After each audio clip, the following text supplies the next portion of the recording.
Katika kipindi cha hivi karibuni kumekuwepo na gumzo kubwa sana juu ya swala la mmomonyoko wa maadili, na hili jambo limezidi kukua kwa kasi. Na mmomonyoko huu wa maadili tunaouzungumza hapa ni namna ya watu kwenda nje ya misingi ambayo jamii iliishi hapo zamani. Hapo zamani jamii ilikuwa na taratibu zake za kuonyana, za kuheshimiana, na namna ya kutengeneza kizazi kinachofuata kiendelee katika utaratibu na utamaduni ambao unakubalika. Sasa kwa hivi sasa tunaona wimbi kubwa la watu wanaojihusisha na mapenzi ya jinsia moja. Tunaona wimbi kubwa la watu wanaofanya vitu ambavyo viko kinyume kabisa na maadili ndani ya jamii.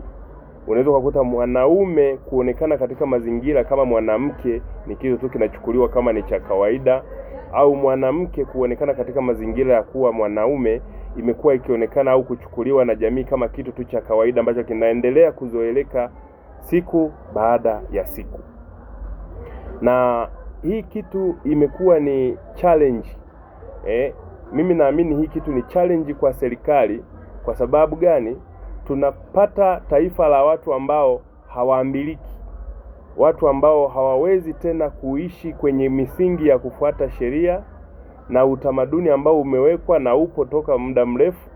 Watu wanajiamulia tu mambo, na mwisho wa siku tunakuwa na vizazi ambavyo havifundishiki, haviambiliki na havirekebishiki.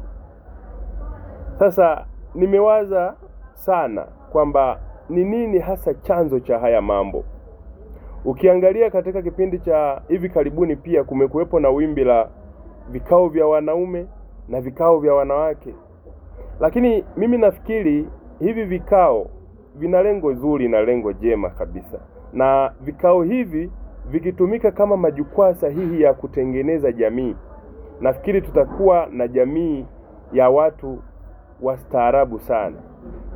Badala yake sasa vikao hivi vimekuwa ni sehemu au ni majukwaa ya watu kuonyesha hisia zao za mateso walioyapitia na mambo walioyapitia, kurithisha vizazi vingine. Hii sasa ni hatari zaidi. Nafikiri hivi kipindi cha karibuni, wiki chache zilizopita, kulikuwa kuna kipindi kimoja kinaitwa, au kulikuwa kuna kikundi kinaitwa Kitchen Party Gala, ambayo iliwakutanisha wanawake mbalimbali na pale wakawa wanazungumza vitu vyao. Lakini pia katika wiki chache zilizopita kulikuwa na kikao cha wanaume ambao nao walikuwa wanazungumza mambo yao. Ukiwasikiliza kila mmoja au kila upande, utagundua kwamba kila upande umebeba maumivu. Kila upande unazungumza vitu fulani ambavyo ni vya visasi. Yaani wanapeana mbinu ya namna ya kudhibiti au kuishi na mwenzake.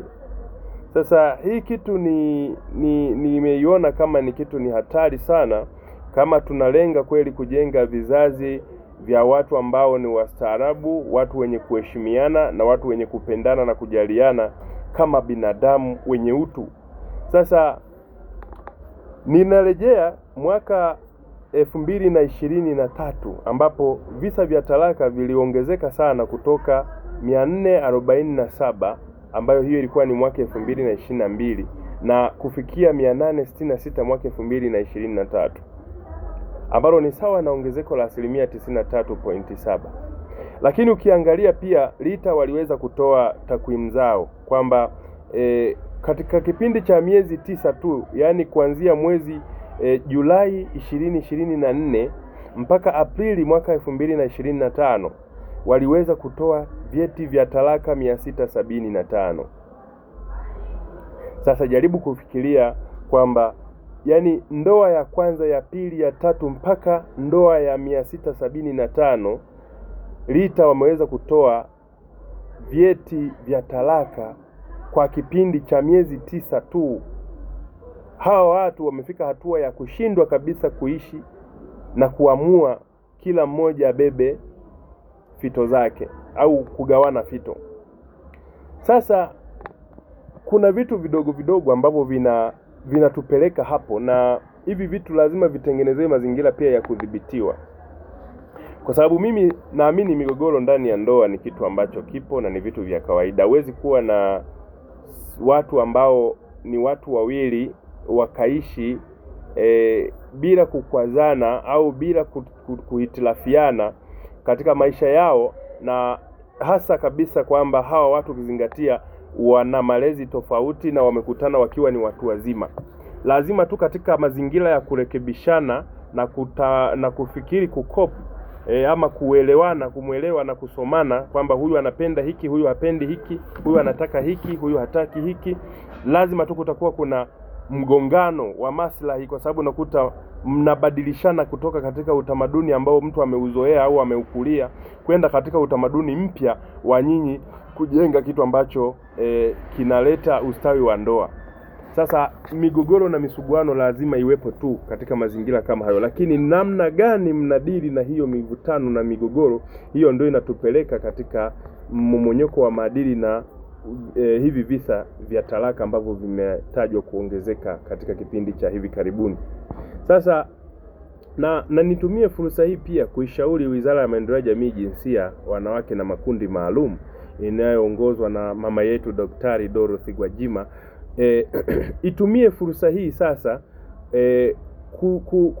kuona namna ya kukutana na watu wanaoendesha haya majukwaa ya wanaume na majukwaa ya wanawake, ili yatumike kama nyenzo positive kwa jamii, yani yatumike kama nyenzo chanya inayolenga kukuza ustawi ndani ya jamii, badala ya kuwa nyenzo inayokwenda kuhatarisha na kuumiza ama kupukutisha zoezi zima la uimarishaji wa maadili ndani ya jamii. Kwa mfano, ni kwa namna gani wanaweza kustabilize hayo majukwaa? Hizi ni taasisi ambazo au haya ni majukwaa ambayo unakuta yamesajiliwa. Sasa yanapoandaa events mbalimbali, kwa mfano zinazokutanisha makundi ya kina mama, ukumbuke kwamba sasa hivi kuna kuwa na uwepo wa mitandao ya kijamii, mambo ambayo unakuta yamekusudiwa kuzungumzwa na kundi fulani, kwa mfano la wanawake watu wazima peke yake, tunaona kabisa kwamba yanawafikia mpaka wasiokusudiwa, hasa watoto ambao wakati mwingine hawa watoto wanayapokea kama jinsi yalivyo bila kuyatafakari, na wanakuwa nayo kama sehemu ya taratibu ambazo wamezisikia sehemu zikizungumzwa kama ni utaratibu tu wa kawaida. Kwa hiyo sasa wizara inaweza ikaangalia kuweka mpango na madhubuti ambao unaweza ukaviratibu au ikaratibu majukwaa haya na kuweza kuzalisha au kuwafuatilia namna wanavyotengeneza maudhui yao, au namna wanavyoandaa vipindi vyao, na namna wanavyoandaa masomo yao, ili kile wanachokwenda kukizungumza kwenye jamii kiwe ni kitu ambacho ni kitu chanya na kitu kinachokwenda kuijenga jamii badala ya kwenda kuivuruga ama kuiharibu.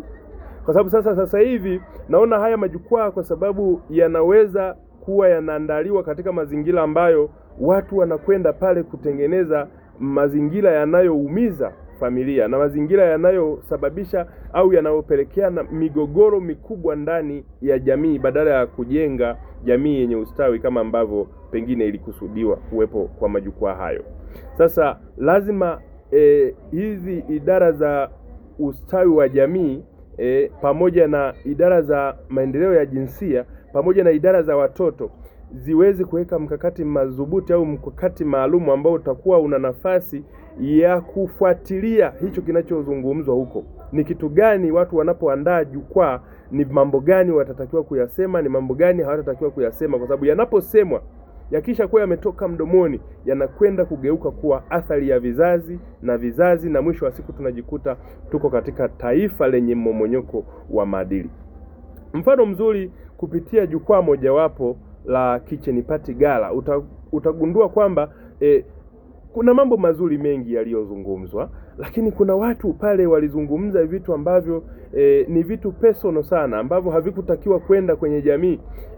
Yani mtu anaona kwamba anajisikia fahari kwa yeye kuwa na watoto wa kila mmoja na baba yake, alafu mwisho wa siku yeye ni single mother, anajiona fahari kwamba sasa ana mafanikio ambayo ameweza kuhudumia familia yake hiyo yenye watoto mbalimbali, na mwisho wa siku sasa anawahamasisha na wanawake wengine kwamba wawe majasiri katika kuhakikisha kwamba wanajisimamia, na mwisho wa siku wanapambana hata na familia zao, au wanapambana na wanaume, au wanapambana na waume zao katika kuhakikisha kwamba kwa namna moja ama nyingine basi na wao waweze kuyafikia mafanikio ambayo wao wameyapata.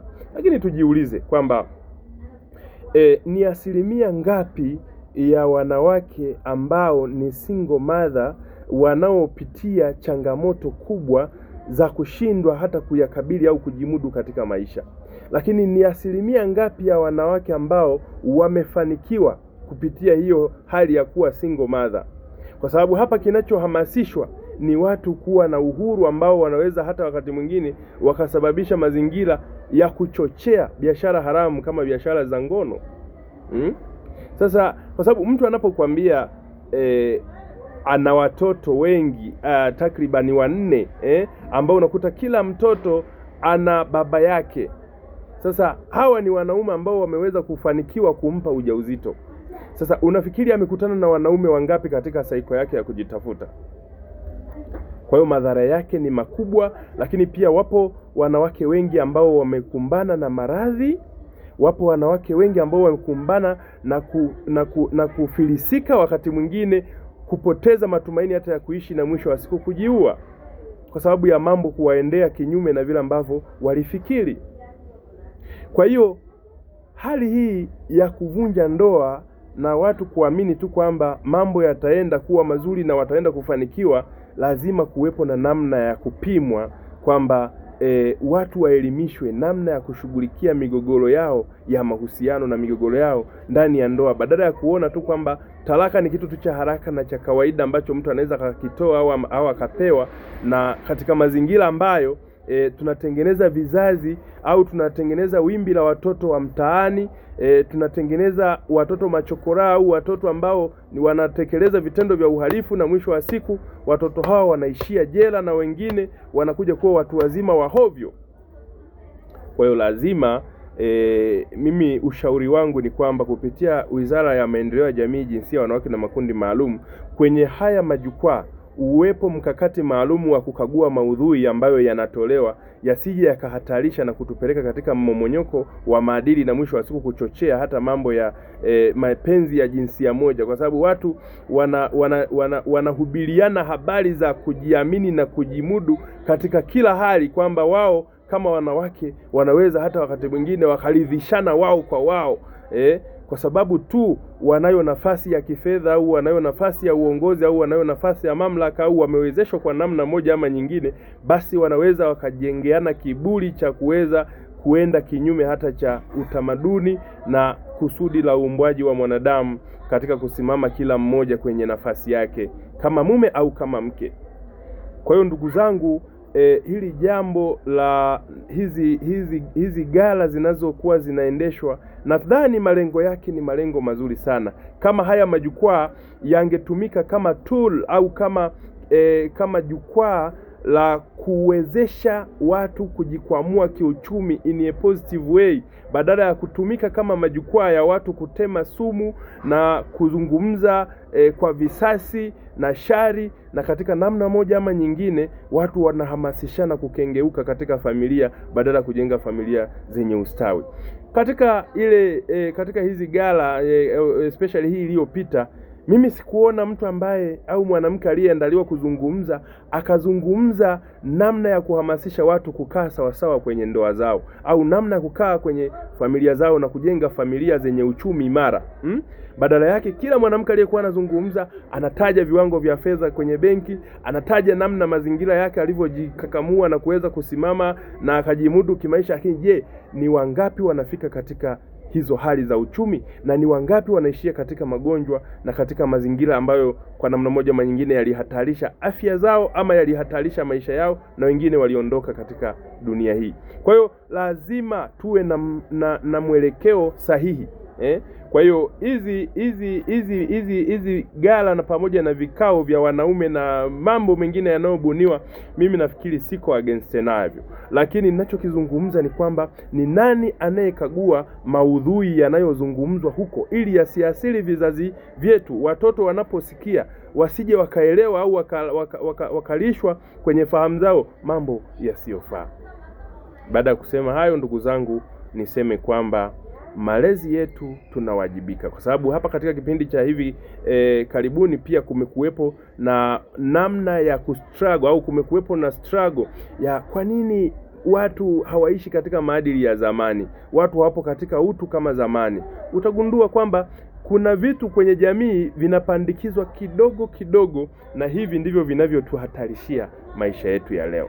Kwa hiyo lazima kuwepo na namna ya kudhibiti maudhui hayo, ili vitu vinavyozungumzwa, kwa sababu siku hizi media zimekuwa ni nyingi, lakini pia mawasiliano kwenye jamii yamekuwa kwa hali kubwa, na hivyo hakuna namna nzuri ya kuchuja vitu ambavyo kwamba hivi vilifikie kundi hili la watu wazima ambao wanaweza wakafikiria kwamba hili ni jema limezungumzwa nilifuate, hili ni baya limezungumzwa niliache. Baada ya kusema hayo, ndugu zangu, nawatakieni wakati mwema. Asanteni sana, asanteni.